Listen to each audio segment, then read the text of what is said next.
चलो शुरू करते हैं। आज हैप्पीएस्ट माइंड के बारे में थोड़ा सा डिस्कस करूँगा। उसके पहले तुमको दो चीज़ कहना है। आप लॉन्ग टर्म इन्वेस्टर हो और शॉर्ट टर्म इन्वेस्टर हो, मेरे को फ़र्क नहीं है। बट एक चीज़ इन्वेस्टिंग में जो चीज़ होता है रिस्क मैनेजमेंट, उस चीज़ को बारे में थोड़ा सा बात कर लेता हूँ। मैं अगर ये आपको थोड़ा सा दिक्कत होगा। क्यों? देखो, आप इस स्टॉक मार्केट को क्यों पिक किए हो? आपके पास तो बहुत सारा ऑप्शन था। आप इस पैसा को एसआईपी कर लो, कोई भी म्यूचुअल फंड दे दो, वो अच्छे से रिटर्न दे पाएगा। अगर तुम एफडी कर लो, वो भी तो सिक्योर है ना, उसको तुमको अच्छा रिटर्न मिल जाएगा। तो इस पॉइंट में क्या चीज़ ढूंढा जो आपको बेहतरीन कर सके। ना इधर तुम पैसा कमा पा रही हो, ना उधर उधर तो तुम तो जा ही नहीं रहा हो, तो उससे पैसा नहीं आने वाला है। तो आप इस स्टॉक के बारे में एक चीज़ कहना है, जो चीज़ देखना क्यों कह रहा हो। आप पैसा लगा रही हो और लगाने के बाद आपका 30-40% ड्रॉ डाउन है और होल्ड करके बैठे हो, होप करके बैठे हो आगे जा करके आपको स्टॉक में कुछ रिटर्न आ जाए। बट एक चीज़ तुम कभी देखे हो? देखो तो, जब ये रिटर्न देना शुरू किया, इस पॉइंट को देख लो। तो इस पॉइंट के बाद इस पॉइंट कोई भी कैंडल, एक दो मंथली कैंडल को जो इन्वॉल्व किया है, कभी नहीं किया। इसको लो तो ब्रेक ही नहीं किया। तो जब इसने ब्रेक करने का शुरू किया इस पॉइंट से, तो मैं एक लाइन खींचता हूँ, उसके बाद देख लो। जब इसने पहली बार ब्रेकडाउन किया, ब्रेकडाउन कर सकता है, कोई भी रीज़न पे ब्रेकडाउन कर सकता है। तो ब्रेकडाउन करने का बाद तुम्हारा तो एक एसएल होने चाहिए। इतना बड़ा रैली में तुम पार्टिसिपेशन की हो, अगर तुम्हारा एसएल गए, थोड़ा सा बैठ जाओ, ठीक है। उसके बाद फिर से अगर मोमेंटम आ जाए तो तुम आप फिर से प्ले कर लो। क्यों? अभी क्या हो रहा है, इसमें आ गया, इस पॉइंट में ब्रेक डाउन करके इतनी नीचे आया, फिर ऊपर गया, फिर नीचे आया, फिर ऊपर गया, फिर नीचे, फिर ऊपर, फिर नीचे। तो तुम एक टाइम करेक्शन के अंदर में फंस गया। अगर तुम्हारा इन्वेस्ट इस तुम लोगों को क्या करते हो, अगर प्राइस जा रहा है जा रहा है जा रहा है, हाँ, नहीं लेने का, जब डीप मिलेगा तब ले लूँगा, और फिर से किस्मत को कष्ट रह जाएंगे। क्या किया मैंने, जो पिक किया वही नहीं चलता। तुम वही गलत चीज़ है। जब मोमेंटम होता है तभी ये लोगों ने प्ले करता है। ये तुम इस मार्केट को, तुम्हारा पैसा दे करके तुम मार्केट को उठा नहीं सकते। उसको जब मन आता है ना, वही लोग ये मार्केट को ड्राइव करता है।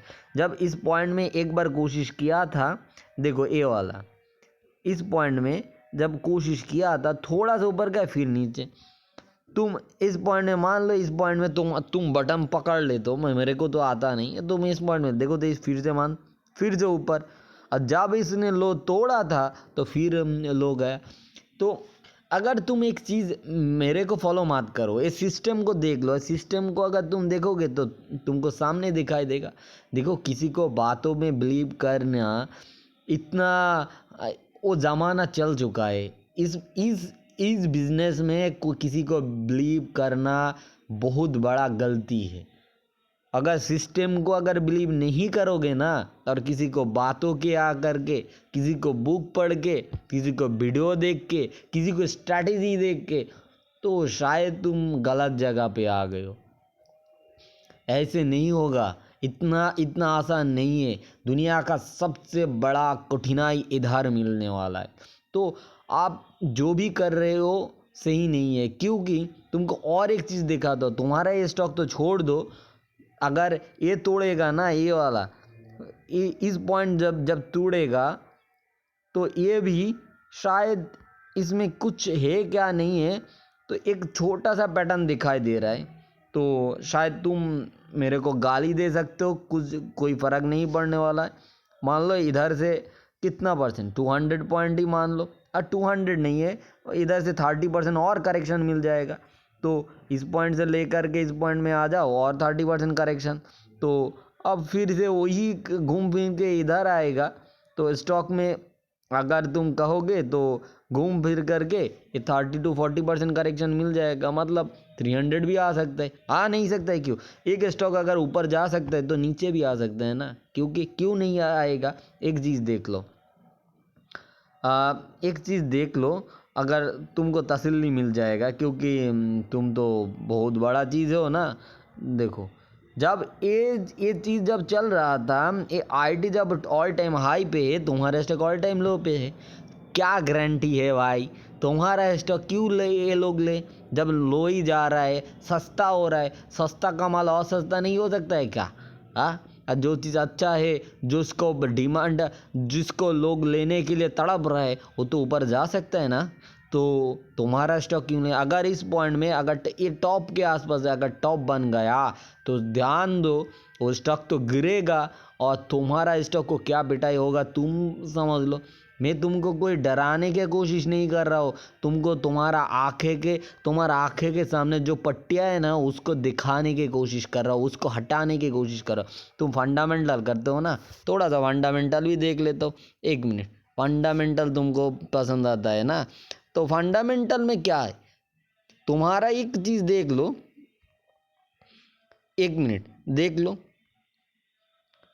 फंडामेंटल अगर को ढूंढोगे ना, एक चीज़ तुमको और अच्छा मिलेगा। इस पॉइंट में आ जाओ, लोग तो तुमको बहुत कुछ बोलेगा, रेटिंग एजेंसी इतना कुछ बोलेगा, तो ये लोगों ने क्यों सेल कर रहा है मेरे को मालूम नहीं होता है। और भी दिखाऊंगा, देखकर डर जाओगे। ये जो है ना, ये प्रोमोटर है, इसने भी 1% माल खलासी कर चुका है। क्यों किया भाई? तुम तो लगा के बैठे हो, तुम प्रोमोटर से ऊपर है क्या? और लोग बाहर का बिजनेस के साथ है, सिस्टम को बिजनेस, तुम किसके साथ लड़ाई कर रहे हो खुद को नहीं पता। अगर तुम मेंटल हो चुके हो, तुम परेशान हो गए हो, क्योंकि फंडामेंटल पढ़ के वो तो जो बिग मनी होता है ना, उसके पास भी दिखाता है भाई, ये चीज़ों सबको पता है। अगर तुम्हारा चीज़ उठ नहीं रहा है, इसके पीछे क्या है, इसके अंदर वैल्यू बाइंग नहीं हो रहा है, वो सब बकवास तो बंद करो। क्योंकि तुम प्रेडिक्ट नहीं कर सकते कुछ भी, हो सकता है काल जा करके एक बड़ा सा मोमेंटम आ जाए, तो प्ले करो ना, मोमेंटम ऐसे लगा के प्ले करो ना। लॉन्ग टर्म के लिए तो तुमको ज़्यादा जल्दी है। जब मोमेंटम आता है तब तुम प्ले नहीं करते हो, जब मोमेंटम जाता है तब तुम प्ले करते हो ना। तो ये लोगों ने सेल क्यों के, ये जो माल सेल कर रहा है, ये प्रोमोटर कर रहा है, तुमको क्या फ़र्क पड़ता है? कितना लोग, कितना प्रोमोटर धप्पाबाज है, तुमको पता है? पता नहीं है। तुम शायद कुछ भी करके तुम्हारा पोर्टफोलियो में है, किसी ने यूट्यूबर ने कहा है, ये दादू ने कहा है, ये आंटी ने कहा है, पापा ने कहा है, सबको बिलीव करो। जो तुम्हारा स्किन है उसको तो बिलीव करने ही नहीं आता है, उसको बिलीव करने से तुमको जलन होता है, क्योंकि वो सही नहीं है, वो सही नहीं हो सकता है। तो तुम बैठे रहो, टाइम करेक्शन में बैठे रहो, तुम्हारा पैसा बर्बाद होते रहे। ध्यान दो, ईगो को हटाओ। अगर मार्केट में बचना है ना, तुमको ईगो को हटानो। तुम सिस्टम और बिग मनी को फ्लो के साथ लड़ाई नहीं कर सकते हो। एक जगह पे दो शेयर नहीं रह सकता, ये बात को ध्यान लो। एक जगह पे एक ही शेयर होता है, अगर वो उसको बर्बाद करना चाहता है तो बर्बाद करके ही रहेंगे, और उसको जो उठाना है ना, उठाएंगे। तो अदानी केस में भी वही देखा हो। तो ध्यान जाओ, सतर्क हो जाओ। Thank you, good bye.